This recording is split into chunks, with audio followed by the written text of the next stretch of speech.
बात है 3 मई 1999 की। बटालिक क्षेत्र के एक छोटे से गांव के एक लोकल चरवाहे जिसका नाम तासी नांग्याल था की याक खो गई थी। याक को ढूंढते हुए उन्होंने अपनी दूरबीन से देखा कि कुछ आदमी वहां पर बंकर्स की खुदाई करने में लगे हुए थे। उन्हें उन लोगों पर शक हुआ तो उन्होंने नजदीकी इंडियन आर्मी पोस्ट पर इस बात की खबर दी। आर्मी ने जब जांच पड़ताल की तो पाया कि खबर सही थी।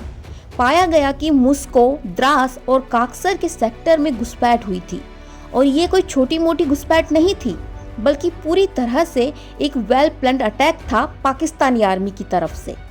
130 से ज्यादा पोस्ट्स को पाकिस्तानी आर्मी के द्वारा ऑक्यूपाई किया जा चुका था और इनका मकसद था नेशनल हाईवे 1 बंद करना। ऐसा करके वे कश्मीर को लद्दाख से अलग कर सकते थे।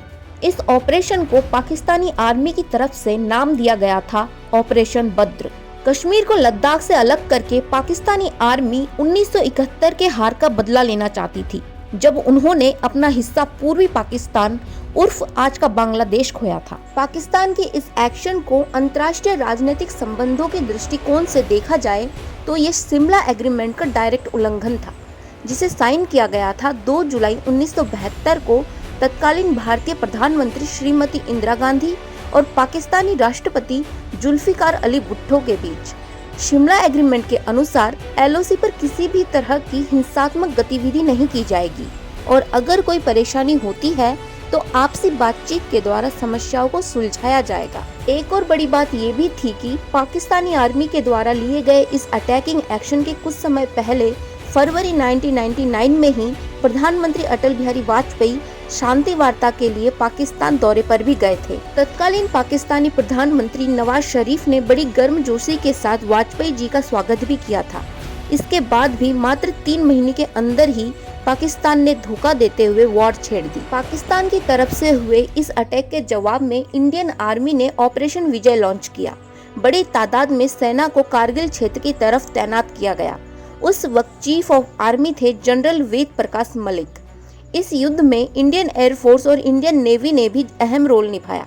इंडियन नेवी ने ऑपरेशन तलवार के तहत अरब सागर में कराची बंदरगाह को ब्लॉक कर दिया। इंडियन नेवी की नेवल पावर पाकिस्तान की नेवल पावर से 7 गुना ज्यादा थी। पाकिस्तानी नेवी इंडियन नेवी के द्वारा किए गए इस ब्लॉकेज से इतना घबरा गई थी कि उन्होंने अपने वॉरशिप्स को कराची बंदरगाह से हटाकर दूसरी जगह शिफ्ट कर दिया।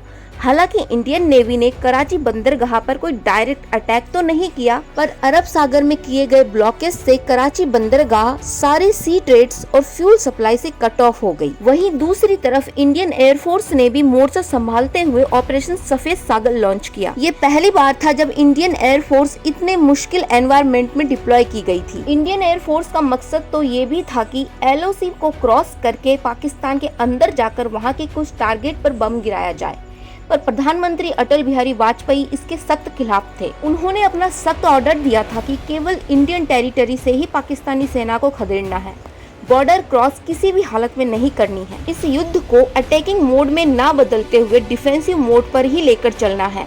वाजपेयी जी की ये रणनीति अंतर्राष्ट्रीय स्तर पर एक मेजर डिप्लोमेटिक विक्ट्री साबित हुई। अंतर्राष्ट्रीय स्तर पर सभी देशों को पाकिस्तान गलत दिखाई दिया और भारत सही, क्योंकि भारत केवल अपनी जमीन सुरक्षित करने की कोशिश में लगा था, जबकि पाकिस्तान भारत की जमीन हड़पने में लगा था। नतीजा ये हुआ कि सभी देशों ने इस कारगिल युद्ध में भारत को सपोर्ट किया, जिससे पाकिस्तान पर भारी इंटरनेशनल प्रेशर क्रिएट हुआ। तत्कालीन अमेरिकी राष्ट्रपति विल क्लिंटन ने नवाज शरीफ पर प्रेशर बनाते हुए तुरंत सेना को पीछे हटाने के लिए बोला, लेकिन पाकिस्तानी सेना भी आसानी से बाज नहीं आ रही थी और इसका मुख्य कारण ये भी था कि पाकिस्तानी सेना कारगिल की ऊंची चोटियों पर कब्जा कर चुकी थी, जिसकी वजह से भारतीय सेना को अटैक करना उनके लिए बहुत आसान हो रहा था। साथ ही यहाँ ठंड भी बेहद होती थी।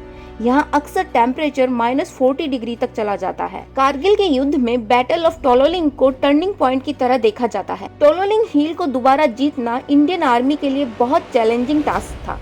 1600 फीट ऊंचाई, -5 डिग्री से -11 डिग्री सेल्सियस तक का टेम्परेचर था।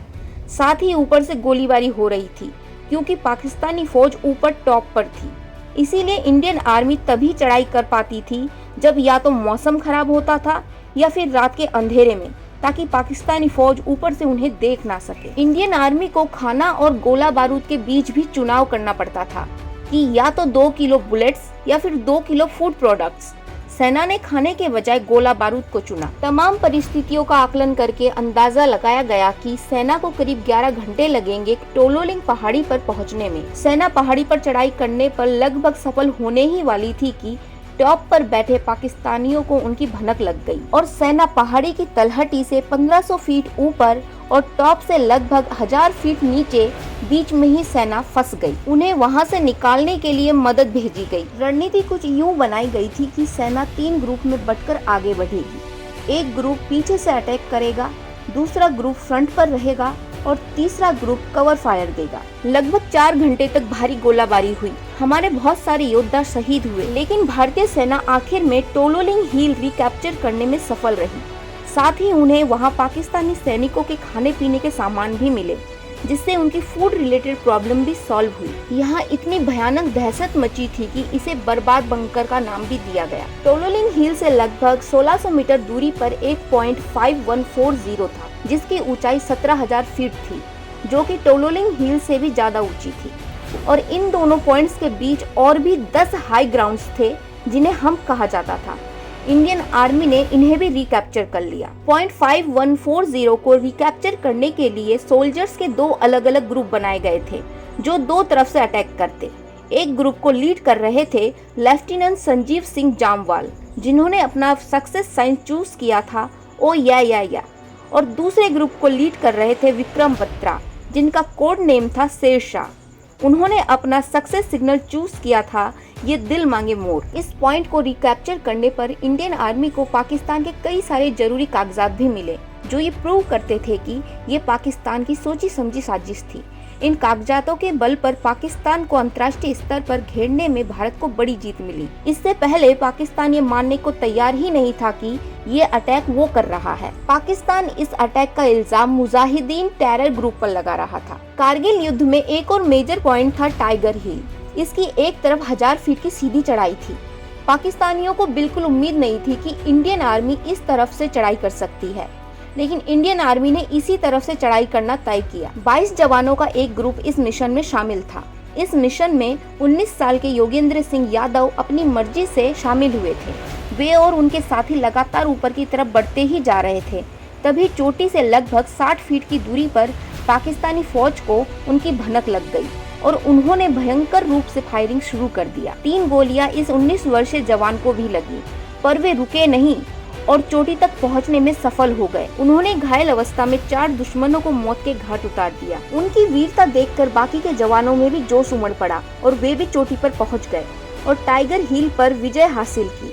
इतनी गोलियां लगने के बावजूद भी योगेंद्र सिंह यादव सरवाइव कर गए। एक और हिल टॉप था पॉइंट 4875, जिसे रिकैप्चर करने का मिशन भी कैप्टन विक्रम बत्रा को सौंपा गया था। कैप्टन ने सटीक रणनीति के साथ सक्सेसफुली पॉइंट 4875 को रिकैप्चर किया, लेकिन जब वे अपने एक घायल साथी की मदद करने के लिए बंकर से बाहर आए तो एक गोली सीधे उनके सीने पर लगी। पॉइंट 4875 तो जीत लिया गया, पर विक्रम बत्रा शहीद हो गए। इसके सिर्फ 2 दिन बाद 11 जुलाई 1999 को पाकिस्तानी आर्मी ने पीछे हटना शुरू कर दिया था और इंडिया ने बाकी के हिल पॉइंट्स को भी सक्सेसफुली रिकैप्चर कर लिया था।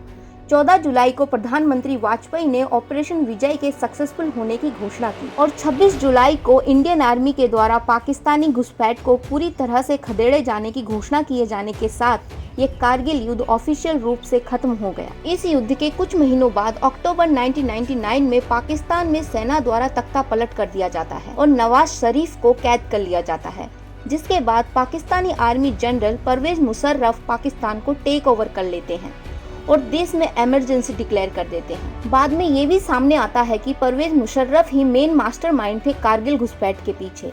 ये इन्हीं की रणनीति थी कि पाकिस्तानी फौज कश्मीरी आतंकवादी के रूप में इंडिया में घुसपैठ करेंगी। वहीं नवाज शरीफ का कहना था कि उन्हें मुशर्रफ के कारगिल प्लान के बारे में कोई भनक तक नहीं थी। माना जाता है कि इस कारगिल युद्ध में भारत के लगभग 527 जवान शहीद हुए और लगभग 1300 जवान घायल हुए। इस युद्ध का नतीजा ये निकला कि भारत पाकिस्तान शांति के लिए वाजपेयी जी की तरफ से जो भी कदम उठाए गए थे उन सब पर पानी फिर गया। तो ये थी कारगिल युद्ध की कहानी। अगर ये वीडियो आपको पसंद आई हो तो प्लीज़ चैनल को लाइक करें, शेयर करें और सब्सक्राइब करें। Thanks for watching.